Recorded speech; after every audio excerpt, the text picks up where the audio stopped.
Kaip pasikrauti elektromobilį beveik už dyką. Nieko sudėtingo. Reikia pritaikyti tam tikrą momentą. Pasižiūrim, kada biržos kaina pigiausia. Dabar rodo nuo 9 ryto nulinę kainą. Vėliau netgi minus 10 centų.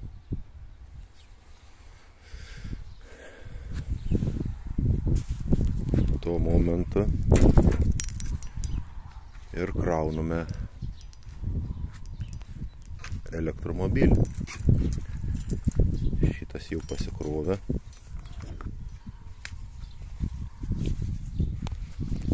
Krausime kitą dabar.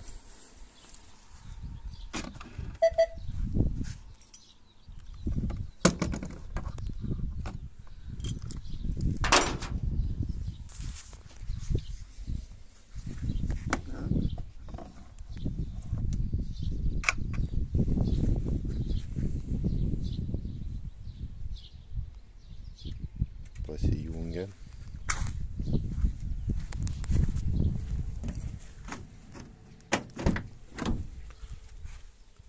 Jau kraunasi.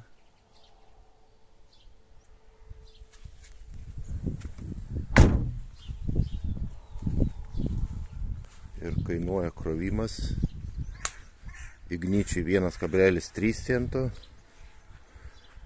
ir ESO dar už perdavimą kažkiek ten centų.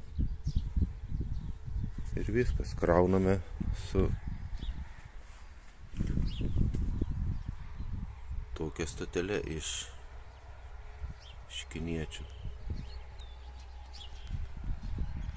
Atrastas įvadas.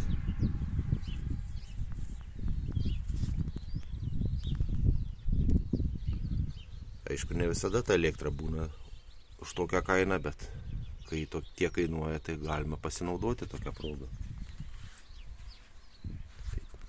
Tiek žinių.